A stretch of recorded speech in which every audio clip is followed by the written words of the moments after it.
बिहार में बीपीएससी के माध्यम से टीआरई 1 और टीआरई 2 परीक्षा देकर नियुक्त हुए शिक्षकों की नौकरी पर खतरा मंडरा रहा है। अब आप कहेंगे कि आखिर ये खतरा कैसे मंडरा रहा है, तो आपको बताते चलूं कि दरअसल शिक्षा विभाग ने ऐसे शिक्षकों को चिन्हित करना शुरू कर दिया है जो अर्हता के मापदंड पर खरे नहीं उतरते हैं या जिन्होंने अर्हता के मापदंड को पूरा नहीं करने के बाद भी नियुक्ति पा ली है। विभाग ने इसके खिलाफ एक्शन लेने का फैसला कर लिया है।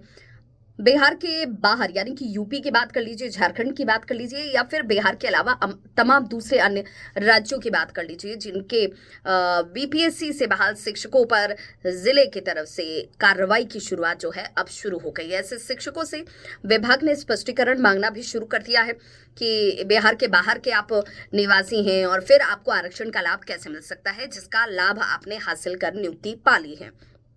बिहार के बाहर रहने वाले इन अभ्यर्थियों ने आरक्षण का लाभ लिया है। जांच के बाद इसका खुलासा भी हुआ। ऐसे शिक्षकों को आरक्षण में मिले वेटेज को समाप्त किए जाने को लेकर इनकी नौकरी जो है अब खतरे में आ चुकी है और इन्हें विभाग की कार्रवाई का सामना करना पड़ सकता है।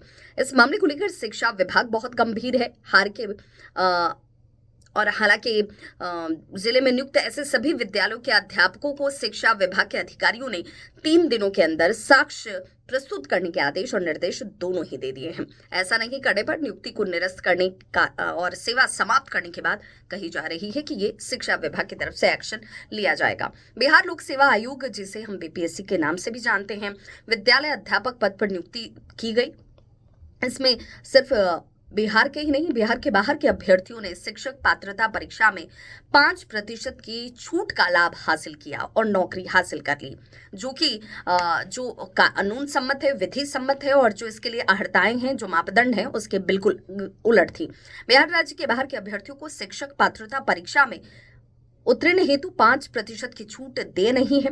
बिहार लोक सेवा आयोग के विज्ञापन के आलोक में किसी भी प्रकार के आरक्षण की अगर हम बात करते हैं तो उसका लाभ सिर्फ बिहार राज्य के जो निवासी हैं उनको ही देना देय है, यानी कि वही उस अर्हता को पूरी करते हैं। जिले में बीपीएससी टीआरई 1 और टीआरई 2 के दौरान बिहार के बाहर के अभ्यर्थियों ने इसका वेटेज का लाभ लिया और अब उन्हें एक एक करके चिन्हित करना शुरू कर दिया गया है और कार्रवाई की बात सामने आ रही है। विभाग ने ऐसे भी पाया कि ऐसे अध्यापकों के शैक्षणिक, आवासीय, आरक्षण संबंधी अन्य प्रमाण पत्रों की जांच में अर्हता जो निर्धारित की गई थी उस अर्हता पर ये खरे नहीं उतरे और इसके बावजूद जब परीक्षा इन्होंने पास की तो इन फायदों का इस्तेमाल किया गया और नौकरी ले ली गई। अब योगदान के बाद विद्यालय से वेतन भी उठाया जा रहा है इन शिक्षकों की तरफ से। जांच के दौरान चिन्हित 14 ऐसे विद्यालय जो है वो सामने आए हैं जहां पर अध्यापकों पर कार्रवाई तय मानी जा रही है।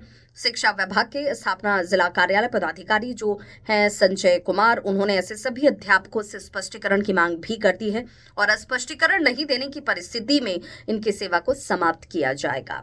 तो ये बड़ी खबर उन तमाम टीआरई 1 और टीआरई 2 की परीक्षा पास उत्तीर्ण हुए सभी अध्यापकों के लिए, शिक्षकों के लिए अब उनकी नौकरी खतरे में है अगर वो बिहार राज्य से ताल्लुक नहीं रखते, वहां के निवासी नहीं और उन्होंने जो अर्हताएं थी उन अर्हताओं के बाहर जाकर अगर आरक्षण का लाभ लिया है और नौकरी हासिल की है। तो बाकी तमाम बिहार की खबरों के लिए, अपडेट्स के लिए जुड़े रहिए मेरे साथ।